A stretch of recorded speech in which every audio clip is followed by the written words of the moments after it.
Hello student, today we will do some more questions on the partial fraction. We will start with the second category. इसके पहले हमने first category के questions को solve किया था. आज हम लोग सेकंड कैटेगरी के कुछ क्वेश्चन देखेंगे और उसके बाद हम लोग थर्ड कैटेगरी के क्वेश्चंस के ऊपर जाएंगे. तो देखिए, जैसे ये क्वेश्चन है मेरे पास, मुझे इसको सॉल्व करना है. मुझे इसको सॉल्व करने के लिए मुझे इसको इंटीग्रेट करना है. इंटीग्रेट करने के लिए पहले मुझे पार्शियल फ्रैक्शन करना पड़ेगा. अब चूंकि ये क्या है, एक परफेक्ट प्रॉपर फ्रैक्शन है, तो मुझे यहाँ पर डिवाइड करने की जरूरत नहीं है.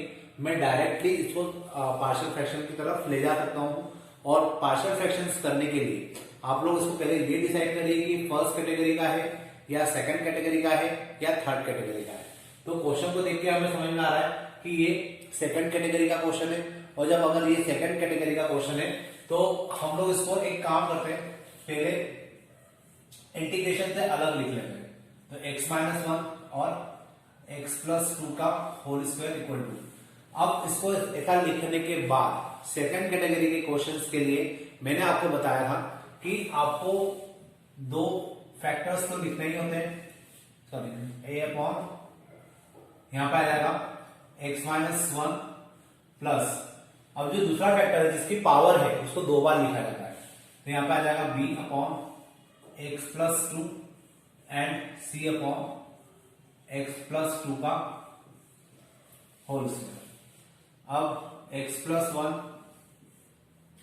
यहां पर आ जाएगा x+1 इक्वल टू a के साथ आएगा x+2 का whole square plus b x-1 और x+2 प्लस c यहां पर आ जाएगा x-1. ठीक है, तो इस प्रकार से क्वेश्चन सॉल्व किया जा सकता है. अब हम लोग यहां पे क्या करेंगे, x+1 इक्वल टू, इसको अगर हम लोग सॉल्व करें तो जैसे अपन ने पहले भी किया था कि यहाँ पर हम लोग 1 बाय 1, यहाँ पे हम लोग 1 बाय 1 क्या करेंगे, एक एक की वैल्यू को पुट करते हैं. x-1 को हमने रखा 0, तो ये हो जाएगा x equal to 0, sorry x equal to 1, और ये 1 हम इस इक्वेशन में पुट कर देते हैं. यहाँ आ जाएगा 2 इक्वल टू 3 का स्क्वायर मीन्स 9a. 1 यहाँ रखा तो ये पूरा 0 हो जाएगा, ये 1 यहाँ रखा है तो ये पूरा 0 हो जाएगा, मतलब 2/9 इस a की वैल्यू हो जाएगी. इसके बाद हम लोग बात करते हैं इसकी x+2 equal to 0, that is x equal to -2. अब मैं x की जगह पे क्या रखने वाला हूँ, -2 रखने वाला हूँ. तो -2 अगर रखेंगे तो यहाँ आ जाएगा -1, यहां रखेंगे तो ये 0 हो जाएगा, यहां रखेंगे तो ये भी 0 हो जाएगा. -2 यहां रखेंगे तो हो जाएगा c -2 -1 इक्वल टू -3c. तो ये हो जाएगा 1/3 इक्वल टू c. ये मेरा सॉल्यूशन हो जाएगा. अब इसके बाद बात करते हैं हम लोग, मैंने आपको जैसे कहा था कि जब सेकंड कैटेगरी के क्वेश्चंस को किया जाता है तो यहाँ पे एक वैल्यू हमें अपने मन से रखना होती है, that is x equal to 0. तो यहाँ पर हम लोग x इक्वल टू 0 रखेंगे. तो x इक्वल टू 0 रखने पे क्या होगा, ये 0 हो जाएगा और ये आ जाएगा 1 इक्वल टू, यहाँ 0 रखा तो ये हो जाएगा 4a. यहाँ दोनों जगह 0 रखेंगे तो हो जाएगा -2b, और यहाँ 0 रखेंगे तो हो जाएगा -c. अब यहां पर हम लोग क्या करते हैं, a और c की वैल्यू को रख देते हैं. तो ये हो जाएगा 1 इक्वल टू 4 इंटू 2/9 -2b -1/3. इस प्रकार से क्वेश्चन इजीली सॉल्व किया जा सकता है. अब इसके बाद हम लोग क्या कर सकते हैं, यहां पर हम लोग b की वैल्यू निकालेंगे. तो ये हो जाएगा 2b इक्वल टू 8/9 -1/3 -1. अब इसके बाद 2b इक्वल टू ये आ जाएगा 9, 8 -3 -9. 2b इक्वल टू 8 -3 5, 5 -9, 5 -9 हो जाएगा -4/9. और अगर हम लोग b की वैल्यू अगर यहाँ से निकाले तो ये हो जाएगा -2/9. तो इस प्रकार से हम लोग a और b की वैल्यू निकाल सकते हैं. अब इस a और b की वैल्यू को हम लोग यहाँ पुट करते हैं. तो ये हो जाएगा a की जगह आ जाएगा 2/9 x माइनस 1 प्लस b की जगह आ जाएगा माइनस 2/9। तो इस प्लस के साइन को हम लोग हटा देते हैं, यहां लिखते हैं माइनस 2/9 x प्लस 2 और साथ में c की जगह आ जाएगा, c हमने निकाला है 1/3, तो यहां आ जाएगा 1/3 x प्लस 2 का होल स्क्वायर। अब मुझे पूरे क्वेश्चन को इंटीग्रेट करना है, तो ध्यान से देखिएगा, यहाँ पे क्या आ जाएगा 2/9 log x minus 1 minus 2/9 log x plus 2, इसका इंटीग्रेशन हो जाएगा माइनस 1/3 x प्लस 2। अब इसके बाद हम लोग यहां से क्या कर सकते हैं, 2/9 कॉमन निकाल सकते हैं, तो यहां आ जाएगा 2/9 log x माइनस 1 अपॉन में x plus 2 minus 1/3 x plus 2। तो इस प्रकार से ये क्वेश्चन मेरा कंप्लीट हो जाएगा। तो होपफुली आपको ये सेकंड कैटेगरी की मेथड समझ में आई होगी। अब हम लोग स्टार्ट करते हैं थर्ड कैटेगरी के क्वेश्चंस, और उसके ऊपर कुछ क्वेश्चंस को देखते हैं कि कैसे उनको सॉल्व किया जा सकता है। देखिए, जो नेक्स्ट क्वेश्चन है मेरे पास वो थर्ड कैटेगरी में रखा जा सकता है, क्योंकि यहां पर हमारे पास जो पावर है वो इंटरनल पावर है, और इंटरनल पावर वाले क्वेश्चन हमेशा थर्ड कैटेगरी में होते हैं। तो अब अगर इस क्वेश्चन को मुझे सॉल्व करना है, तो पहले तो मैं इसको इंटीग्रेशन की मेथड से बाहर निकाल लेता हूं, और इंटीग्रेशन की मेथड से बाहर निकालेंगे तो यहां आ जाएगा x माइनस 1 अपॉन में x प्लस 1 और x स्क्वायर प्लस 1।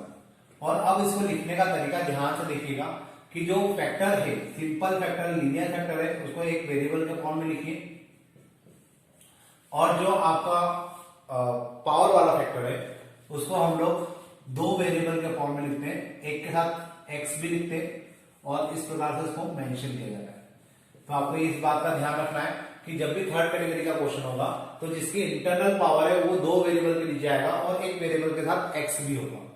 अब बाकी की मेथड हम लोग वैसे ही फॉलो करते हैं, इसमें थोड़ा सा चेंज हो जाएगा।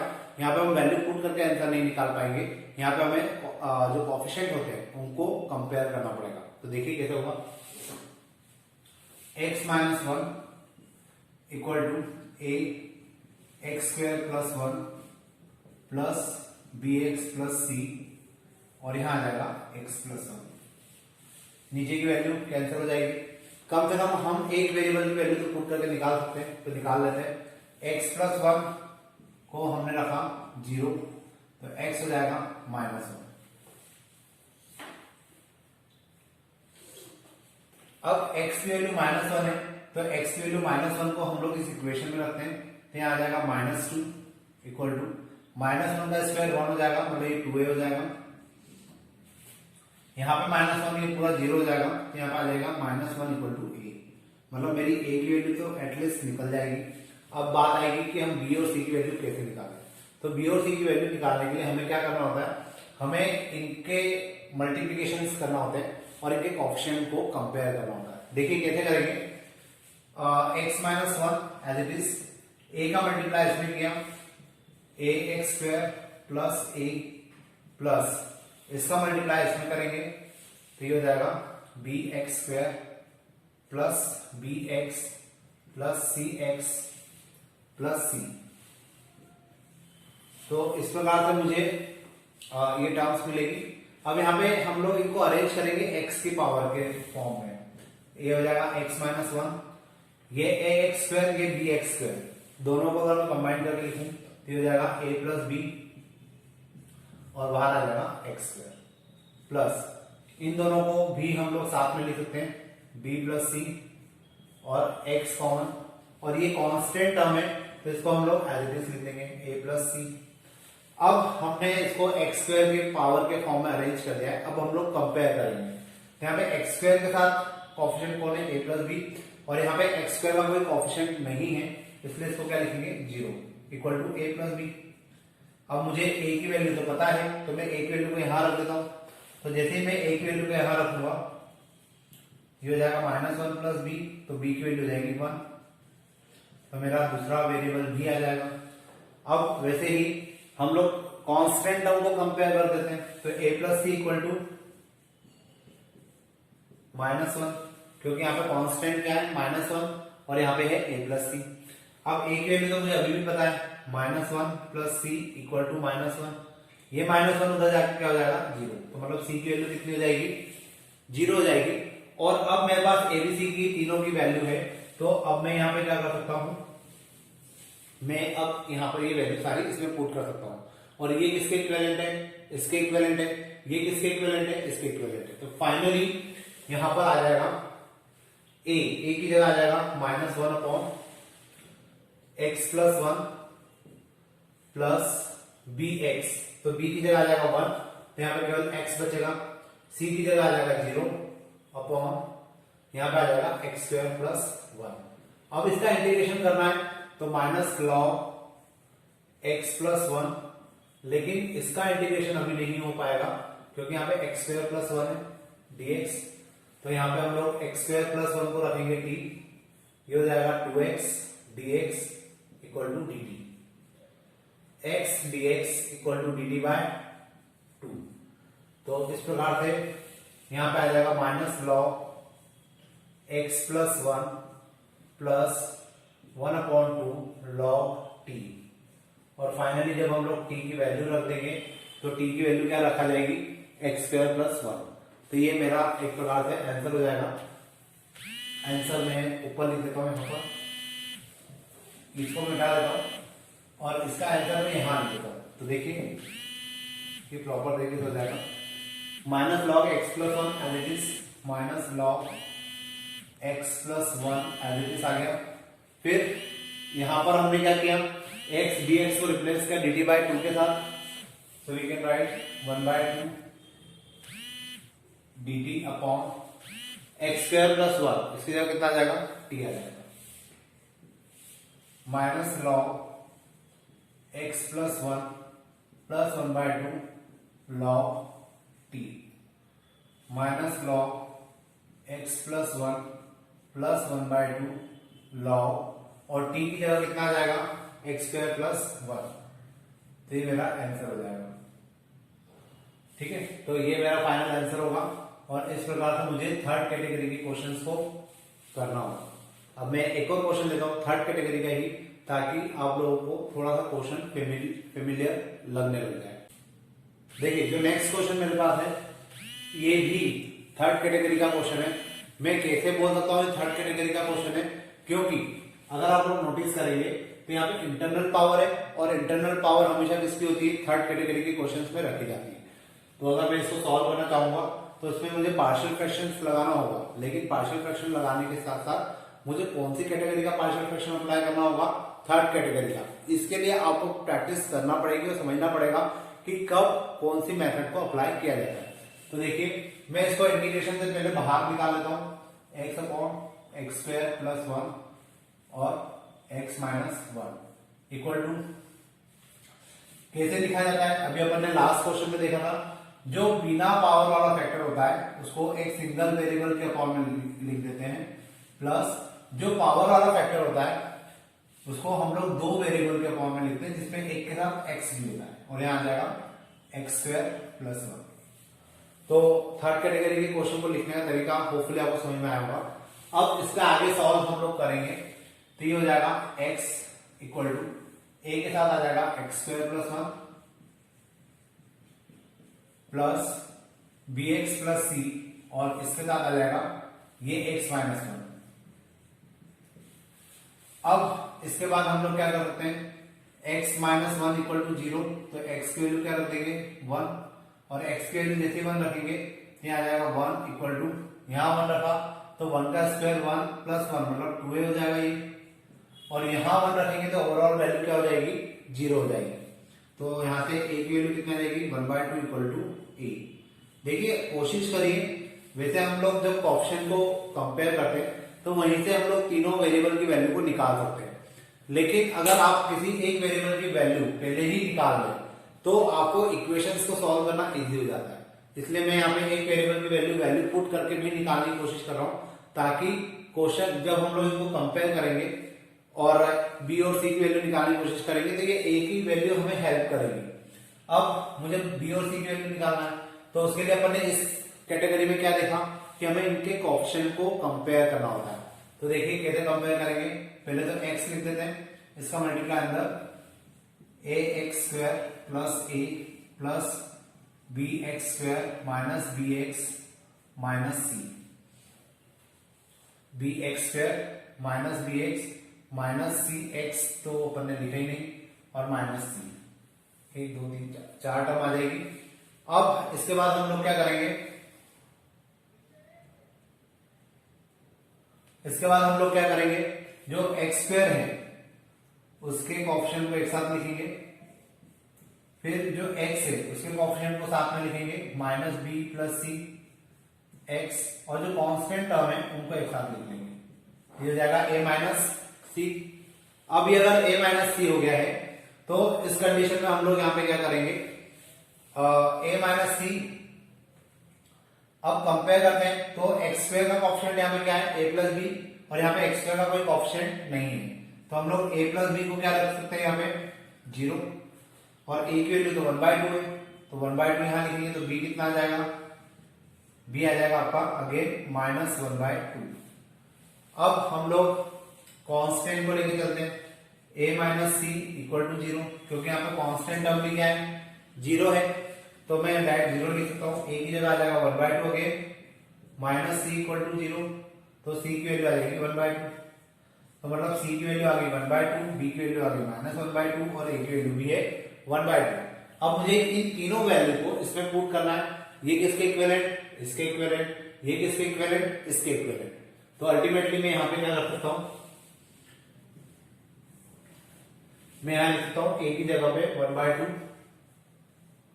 x माइनस 1 प्लस b की जगह माइनस 1/2 x, और c की जगह 1/2 upon x square plus 1 dx। अब इसके बाद 1/2 dx upon x minus 1 plus, यहां से अपन माइनस का 1/2 कॉमन निकाल लेते हैं, तो माइनस 1/2 बाहर आ जाएगा, तो यहां बचेगा x माइनस 1 अपॉन में x स्क्वायर प्लस 1 dx। अब देखिए इस क्वेश्चन को मुझे सॉल्व करना है, फिर क्वेश्चन थोड़ा सा ट्रिकी होता जाएगा, क्योंकि जब हम लोग थर्ड कैटेगरी के क्वेश्चंस करते हैं तो थर्ड कैटेगरी के क्वेश्चंस में मेथड थोड़ी सी ज्यादा लगती है इंटीग्रेशन की। तो देखिए इसको क्या करना पड़ेगा, ये तो हमारा डायरेक्ट हो जाएगा, यहाँ पे आ जाएगा 1/2 लॉग x माइनस 1 माइनस 1/2। मुझे इस क्वेश्चन को करने के लिए इसको ब्रेक करना पड़ेगा, मैं इसको लिख सकता हूं integration of x upon x square plus 1 minus 1 upon x square plus 1, और फाइनली बाहर क्या जाएगा dx। तो dx अपन जनरली नहीं लिख रहे हैं क्योंकि मेरे पास स्पेस की प्रॉब्लम है, लेकिन आपको लिखना है। अब इसके बाद मैं इधर का थोड़ा सा मिटा देता हूं, क्योंकि मुझे स्पेस की प्रॉब्लम आएगी। तो देखिए ये वाली स्टेप तो मेरी कंप्लीट हो चुकी है, यहां आ जाएगा 1/2 log x minus 1 minus 1/2 integration of x upon x square plus 1 minus उसका इंटीग्रेशन हो जाएगा tan इनवर्स x। अब हमें केवल इंटीग्रेशन करना है इसका, और नीचे एक्स स्क्वायर प्लस 1 है, तो मैं यहां पे वैल्यू को t पुट कर सकता हूं, तो ये हो जाएगा x square plus 1 equal to t, that is 2x dx equal to dt। यहां पे साथ में dx भी है, तो हो जाएगा x dx equal to dt by 2। ठीक, अब इसको और आगे तक सॉल्व करते हैं। यहां पर ये वैल्यू तो मेरी निकल चुकी है 1/2 लॉग x माइनस 1 माइनस 1/2, यहां पर क्या आ जाएगा 1/2 dt upon t minus tan inverse x 1/2 log x minus 1 minus ये हो जाएगा 1/4 log t plus tan inverse x upon 2। तो इस प्रकार से मेरा ऑलमोस्ट क्वेश्चन हो गया है। अब मुझे केवल टी की वैल्यू रखना है 1/2 log x minus 1 minus 1/4 log T की जगह हम लोग क्या रखेंगे x² प्लस 1, यहाँ आ जाएगा x² plus 1 plus tan inverse x upon 2। तो इस प्रकार से मेरा ये क्वेश्चन यहाँ पर कंप्लीट होगा और होपफुली आपको जो मैंने अभी थर्ड कैटेगरी के क्वेश्चंस बताए वो आपको समझ में आए होंगे। तो आज का लेक्चर, इसके पहले वाले लेक्चर्स 2 या 3 लेक्चर जो हुए हैं इस चैप्टर के ऊपर, उन लेक्चर्स को आप अच्छे से पढ़िए, उसके ऊपर जो लॉजिक आपको बताए गए उनको अप्लाई करिए, क्वेश्चंस करिए और फिर कुछ प्रॉब्लम आती है तो आप मुझसे कंसल्ट कर सकते हैं और आप मुझे बता सकते हैं कि कहाँ आप प्रॉब्लम फेस कर रहे हैं, तो उसके सॉल्यूशन में आपको हो सकेगा तो डायरेक्ट सेंड कर दूंगा, तो आप लोग उस चीजों को समझ पाएंगे। और अब ये वाली एक्सरसाइज हमारी ऑलमोस्ट कंप्लीट हो गई है, लेकिन अब इसके बाद जो एक्सरसाइज है उसमें हम लोग इंटीग्रेशन की और भी नई नई मेथड्स के बारे में पढ़ेंगे। मतलब इस चैप्टर की अगर हम लोग बात करें तो इस चैप्टर में हर एक्सरसाइज में आपको 2 या 3 नई मेथड पढ़ने को मिलेगी, तो आप लोग इसके प्रॉपर ग्रुपिंग कर लीजिए कि किस टाइप का क्वेश्चन आएगा तो हमें उसको किस तरीके से हैंडल करना है या किस तरीके से उसको सॉल्व करना है। क्योंकि अभी आज ये भी केवल स्टार्टिंग है, पार्शियल फ्रैक्शन अभी हमने पढ़ा है, इसके बाद की जितनी एक्सरसाइज है हर एक्सरसाइज में आपको 3 या 4 मेथड या 2 या 3 मेथड आपको हर एक्सरसाइज में मिलेगी, तो आपको कंफ्यूजन ना हो, प्रॉब्लम क्रिएट ना हो, इसलिए आप लोग प्रॉपर तरीके से पढ़ते चलिए और एक ग्रुप बना लीजिए कि इस ग्रुप के क्वेश्चन अगर आते हैं तो हमें कैसे सॉल्व करना है, इस ग्रुप के क्वेश्चन आते हैं तो हमें कैसे सॉल्व करना है। अब आज के लिए फिलहाल इतना ही रखते हैं। Thank you.